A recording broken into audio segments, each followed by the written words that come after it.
आणि यानंतर आपण थेट जाऊयात, अजित पवार सध्या पत्रकार परिषद घेत आहेत। नमस्कार, सर्व पत्रकार मित्रांचं स्वागत करतो।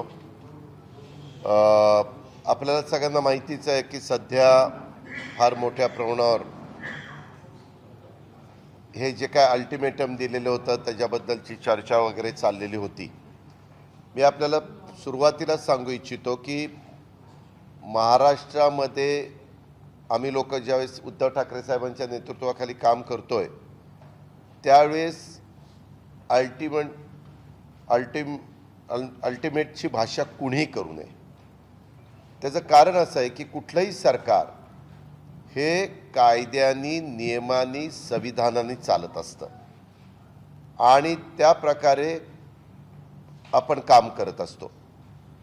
आता हा अल्टिमेटम दिला, हा देत असताना पोलिसांना ज्या काही सूचना द्यायच्या त्या गृहमंत्री महोदयांनी दिलेल्या होत्या आणि कुठल्याही राजकीय पक्ष म्हणजे XYZ मी नाव घेणार नाही तर कुणी असलं, इवन आमच्याही राष्ट्रवादीच्या कुणी कार्यकर्त्यांनी किंवा नेत्यांनी अशा पद्धतीनं वागणंही बरोबर नाही, स्टेटमेंट करणंही बरोबर नाही। एक गोष्ट मी तुमच्या सगळ्यांच्या लक्षात आणून देऊ इच्छितो की मधल्या काळामध्ये मी एका भाषणामध्ये बोलत असताना सांगितलं की उद्याच्याला जो काही निर्णय करायचंच ठरलं तर तो सगळ्यांना बंधनकारक आहे।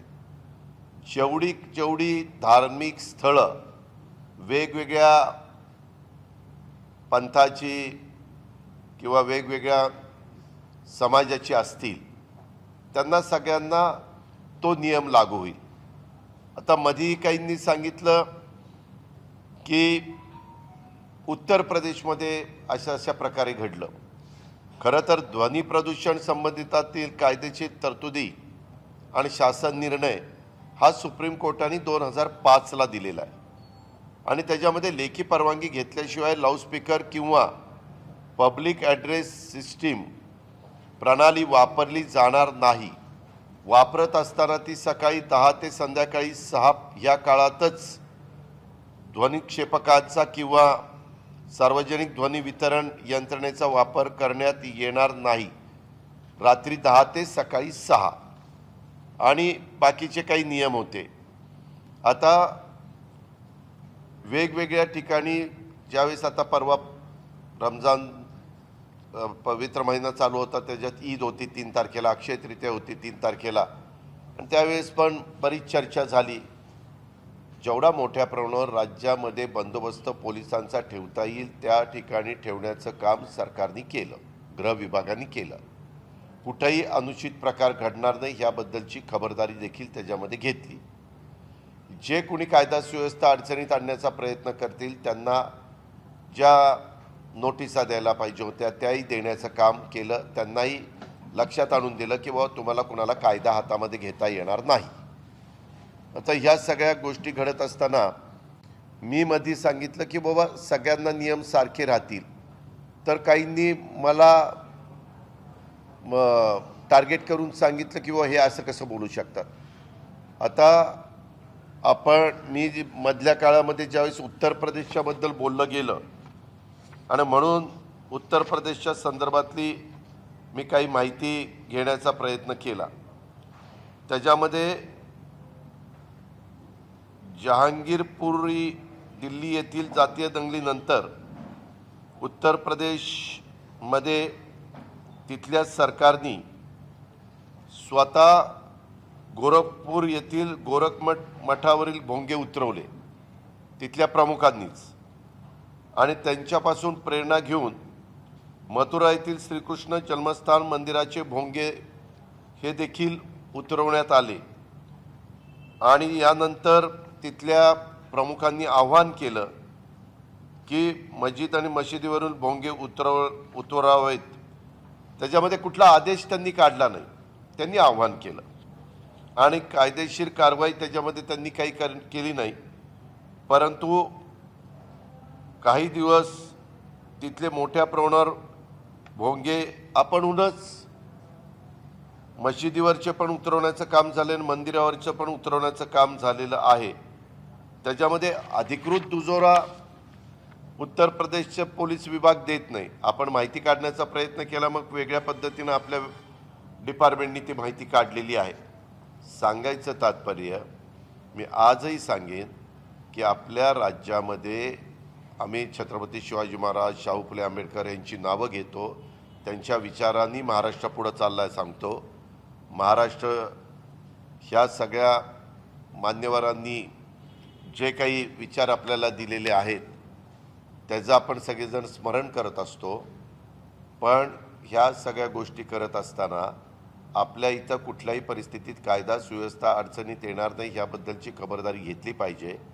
मी तर ह्या पत्रकार परिषदेच्या निमित्तानं आव्हान करतो की आपल्या राज्यामध्ये जेवढी काही धार्मिक स्थळं आहेत त्यांनी तशा प्रकारच्या परवानग्या लाऊडस्पीकरला घ्याव्यात. सकाळी 6 ते रात्री 10पर्यंतच त्यांना वापरायला परवानगी घेतली तर ते वापरू शकतात. त्यामध्ये काही झालं तरी आवाजाची पण मर्यादा सुप्रीम कोर्टाने ठरवून दिलेली आहे. ती मर्यादा वाढवण्याचा प्रयत्न कुणीही त्या ठिकाणी करू नये. अजूनही काही मंदिरामध्ये, काही मशिदीमध्ये परवानग्या घेणं बाकी असेल तर रीतसर त्यांनी त्या बाबतीतल्या परवानग्या घ्याव्या. आणि आपल्या महाराष्ट्रामध्ये जातीय सलोखा राहण्याच्या करता कोणाच्याही दबावाला बळी न पडता, कुठल्याही भावनिक आव्हानाला बळी न पडता व्यवस्थितपणे कायदा सुव्यवस्था राहावा ह्या दृष्टिकोनातनं सर्वांनी सहकार्य करावं असं मी महाराष्ट्रातल्या जनतेला या निमित्तानं आवाहन करतो. आता आपल्याला काही प्रश्न विचारायचे?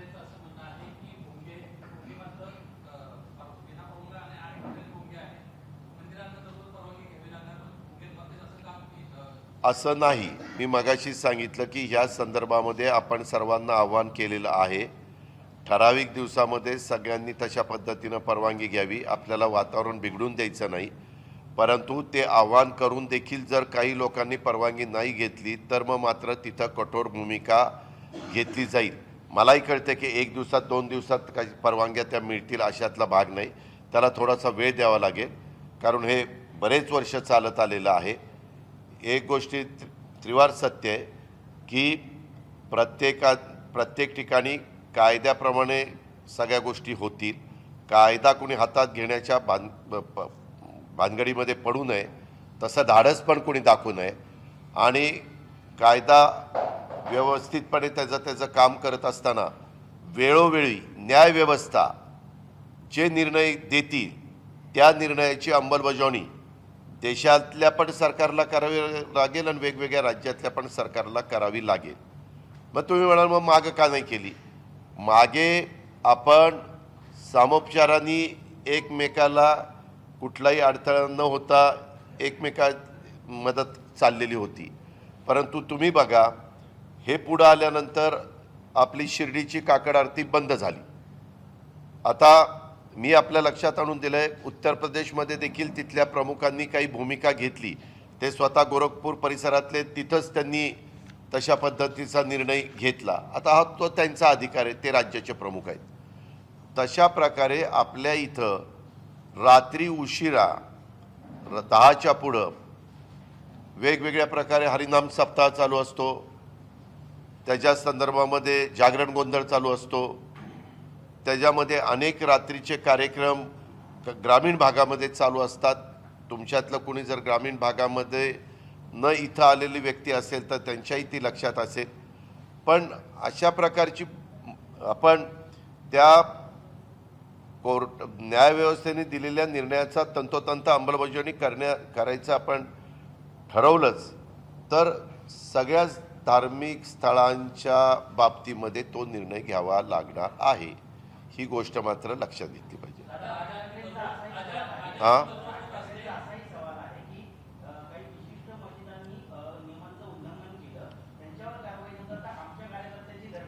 असं नाही.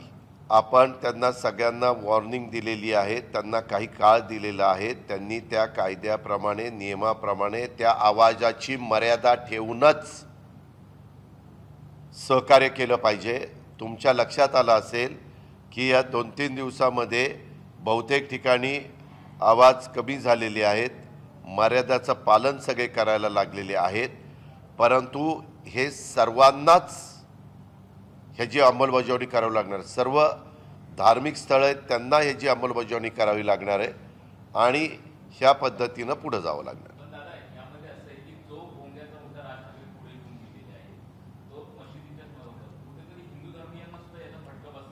नाही, एक मिनिट.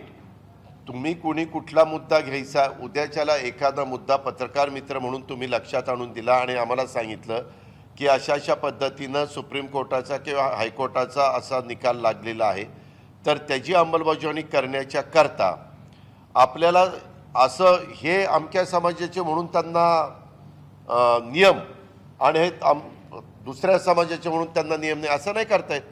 आता मी एक उदाहरण देतो. उदाहरणाखातर पुण्यामध्ये पाठीमागच्या काळामध्ये कोर्टाने निर्णय दिलेला आहे की पुण्यात कंपल्सरी हेल्मेट लावायचं, पण तिथं हेल्मेट लावण्याच्या बद्दलची अंमलबजावणी करायचं झालं तर ह्यावेळेस उद्धवजींच्या नेतृत्वाखालचं सरकार आहे, मागं देवेंद्रजींच्या काळातलं सरकार होतं, त्याच्या आधी पृथ्वीराज चव्हाण साहेबांच्या काळातलं सरकार होतं.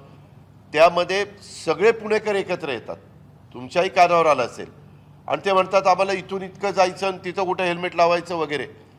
तिथं दुर्लक्ष त्या ठिकाणी होतं. पण नियम जर लावायचं म्हटलं तर सगळ्यांना कंपल्सरी ते घालावंच लागेल, ही फॅक्ट आहे.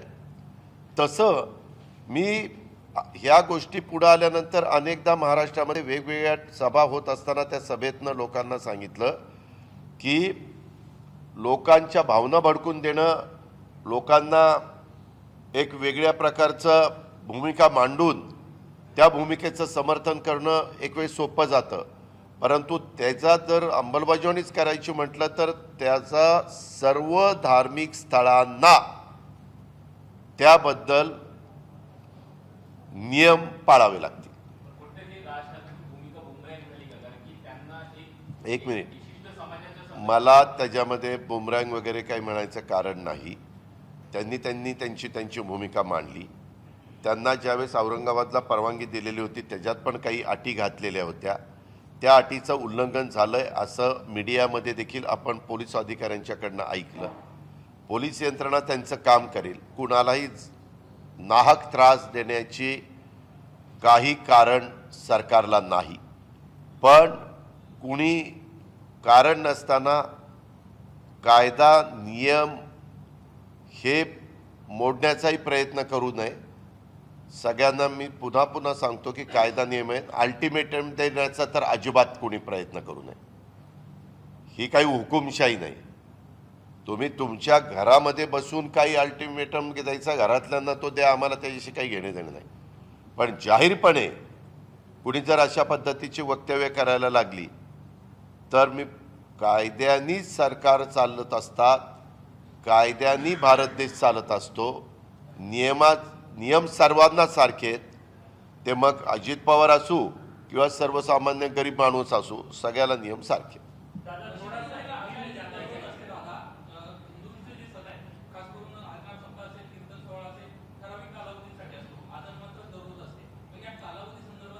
एक मिनिट, काकड आरती दररोज असते का नसते?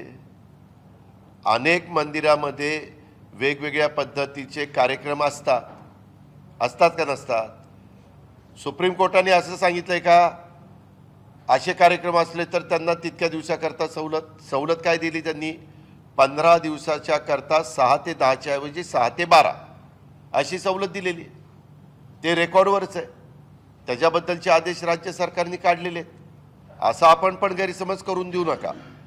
यामध्ये कुठलीही व्यक्ती जरी असेल, आता तुम्ही म्हणला की आमचं अरे आयुष्यात एकदाच लग्न करत असतात, मग ते लग्न कार्यात काय होतं लाऊडस्पीकर. अरे तू आयुष्यात एकदा लग्न करतो, परंतु अशी रोज हजारो लग्न चालू असतात, तर त्या आपल्याला काय करावं लागतं? शेवटी राज्य म्हणून डोळ्यासमोर ठेवून विचार करावा लागतो. याची कृपया सर्वांनीच नोंद घ्यावी.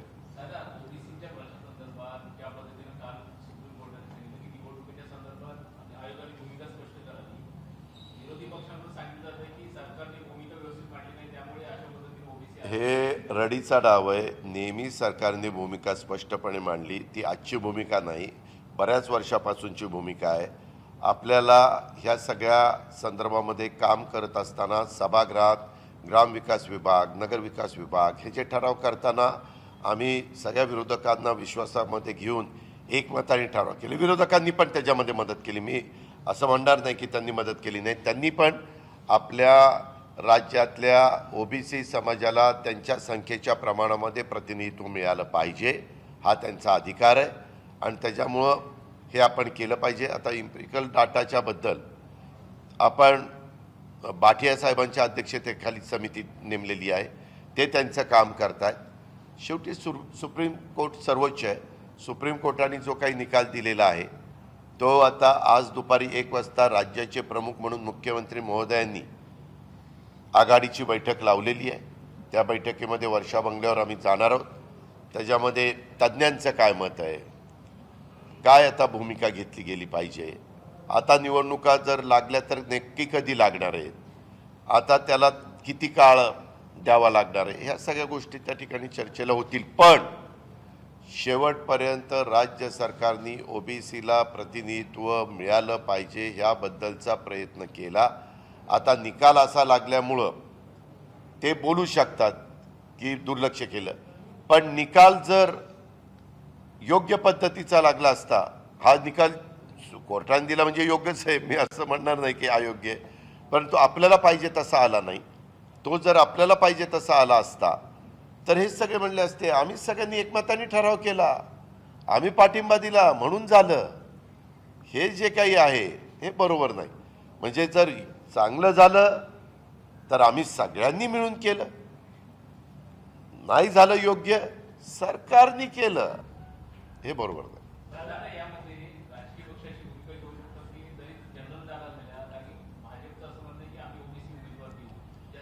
आपल्याला हे म्हणणं फार सोपं असतं.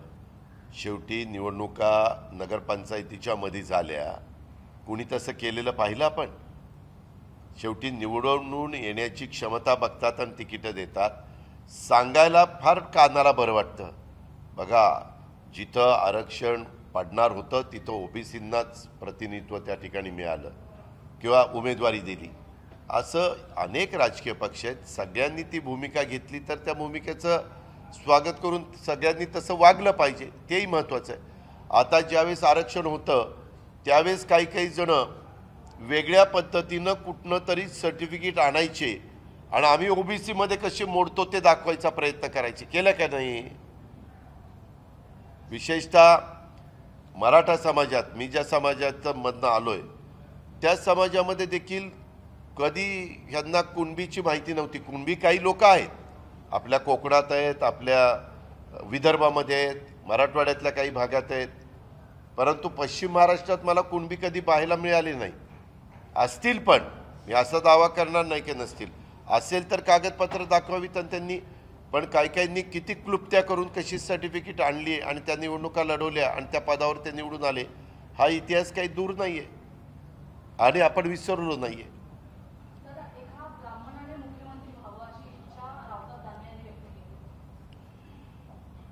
मुख्यमंत्री कुठल्या जातीच्या व्यक्तीने व्हावं हे कुणी होऊ शकतं.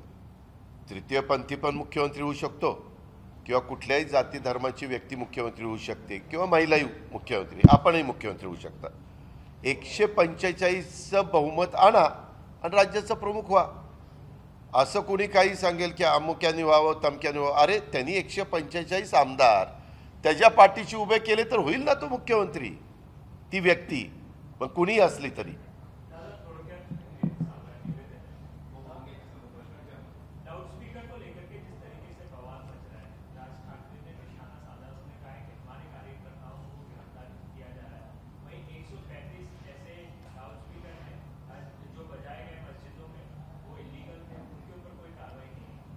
मैंने शुरू में ही बताया कि जो भी बिना परमिशन लाउड स्पीकर चालू है उनके लिए कुछ हद तक हमने परमिशन लेने के लिए कहा है. सभी धार्मिक स्थलों पे जो भी लाउड स्पीकर लगाना चाहते हैं और सुबह 6 बजे से 10 बजे तक लगाना चाहते हैं उन्होंने परमिशन लेनी चाहिए. ये सबको कानून एक जैसा है, सबको उसकी अंमलबजावनी करनी चाहिए। और जो आपने बताया कि कुछ कार्यकर्ताओं के खिलाफ एफआईआर दर्ज किया है, जिन्होंने माहौल खराब करने की कोशिश की, लॉ एंड ऑर्डर इसमें कुछ सवाल खड़े किए, उनके लिए ही ये ऐसे नोटिस दी गई है। आपको नोटिस आई? नहीं आई। जो ठीक ठाक चल रहा है उसको नोटिस मिलने का सवाल ही नहीं उठता।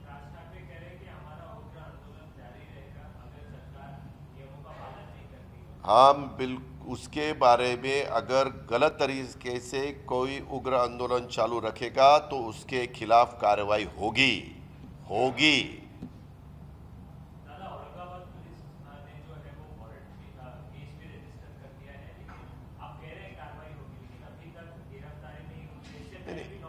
ये सुनो ना, पुलिस डिपार्टमेंट उनके हिसाब से काम करेगा। वो किसी को ये पर्सन अलग है इसके लिए उसको अलग, दूसरे को अलग, ऐसा बिल्कुल नहीं करेगा। सबको अपने महाराष्ट्र में लॉ एंड ऑर्डर ठीक ठाक होनी चाहिए, किसी को तकलीफ नहीं होनी चाहिए।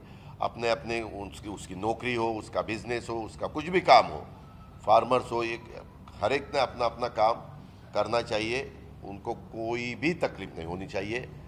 ये सब देखने का काम गवर्नमेंट का है, हमारे पुलिस डिपार्टमेंट का है, और पुलिस डिपार्टमेंट अलर्ट होके काम कर रही है।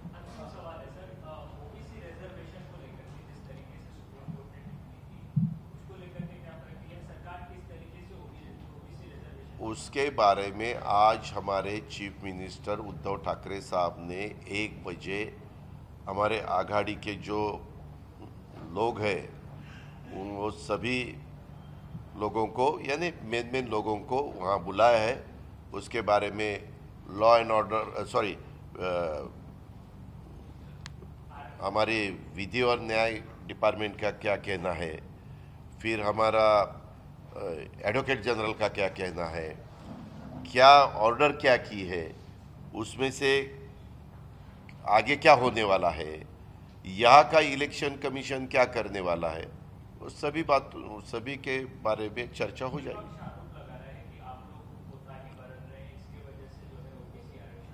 बिल्कुल गलत, ये आरोप गलत है।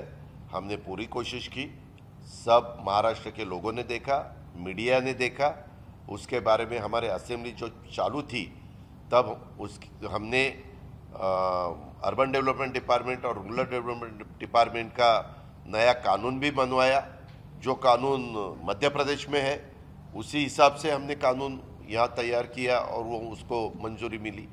लेकिन सुप्रीम कोर्ट तो उनका वो अधिकार है, उन्होंने डिसीजन दिया है।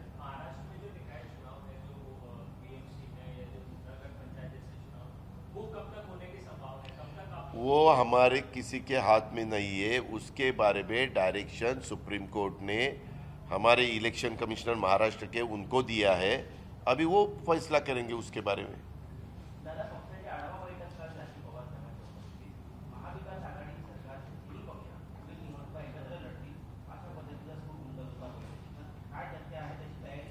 त्याच्या संदर्भामध्ये काल तिघांनी मिळून एकत्रपणे स्थानिक स्वराज्य संस्थेला सामोरं जावं अशी तिथं प्राथमिक चर्चा झाली। त्याच्याकरता आता बाळासाहेब थोरात, नाना पटोले, अशोकराव चव्हाण काँग्रेसचे नेते म्हणून त्यांच्याशी चर्चा करायची आहे। उद्धव ठाकरे साहेब, एकनाथराव शिंदे साहेब हे शिवसेनेचे प्रमुख म्हणून त्यांच्याशी चर्चा करायची आणि त्याच्यातनं अंतिम निर्णय ठरेल। परंतु मागे नगरपंचायतीच्या निवडणुकीमध्ये आपण हा प्रयत्न केला। काही ठिकाणी तो सक्सेस होतो, काही ठिकाणी तिथलं पॉलिटिकल परिस्थिती वेगळी असते, भौगोलिक परिस्थिती वेगळी असते आणि ती लोक तिथं निर्णय घेतात। पण निवडणुका झाल्यानंतर नगराध्यक्ष उपनगराध्यक्ष करत असताना बऱ्याच अंशी आघाडीची लोक एकत्र येऊन त्यांनी तशा पद्धतीनं अध्यक्ष उपाध्यक्ष निवडले गेले। ह्याही निवडणुका महत्त्वाच्या आहेत आणि आम्हाला जसं कार्यकर्त्यांच्यामुळं संधी मिळाली पदावर वेगवेगळ्या काम करण्याची, तसं कार्यकर्त्यांनाही वाटतं लोकल बॉडीजमध्ये आपल्यालाही संधी मिळावी, तो प्रयत्न आम्ही करणार आहोत।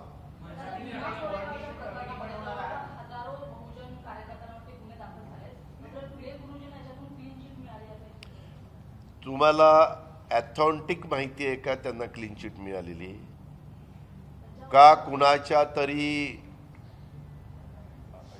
IQ बातमीवरून तुम्ही म्हणताय का? अहो अजून इन्क्वायरी आज आता पवार साहेबांची पण म्हणजे त्यांनी पण चौकशीला साहेबांना बोलवलेलं आहे सह्याद्रीला. अजून ते जे काही आपण चौकशी करण्याच्या संदर्भातले ज्यांना अधिकार दिलेले आहेत त्यांनी पूर्ण अजून चौकशी केलेली नाही आहे. चौकशी झाल्यानंतर अहवाल आल्यानंतर आपल्याला कळेल ना कुणाला क्लीन चिट आणि कुणाला काय चिट.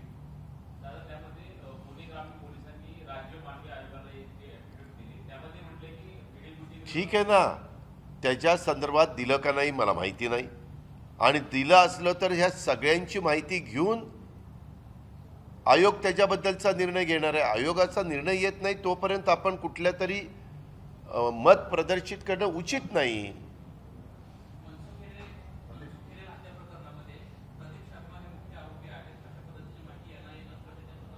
NIA आमच्या अंडर येत नाही, केंद्र सरकारच्या अंडर येतं, त्यांना विचारावं लागेल. जोपर्यंत ज्यांना चौकशी करायला सांगितलेली आहे, जर ती NIAला चौकशी करायला सांगून NIAनी जोपर्यंत ती माहिती, आता आमची चौकशी संपली, हा आमचा अहवाल आहे आणि तो आता आम्ही लोकांच्या करता पब्लिश करतो, ते येत नाही तोपर्यंत ह्याबद्दलची चर्चा करणं हे जास्त संयुक्तिक ठरेल असं मला अजिबात वाटत नाही. ठीक आहे, धन्यवाद. तर राज्यातली कायदा सुव्यवस्था अबाधित राहावी यासाठी अजित पवार यांनी काही सूचना केलेल्या आहेत आणि राज्य अल्टिमेटमवर नाही कायद्यावर चालतं असं अजित पवार म्हणाले. ABP माझा, उघडा डोळे बघा नीट.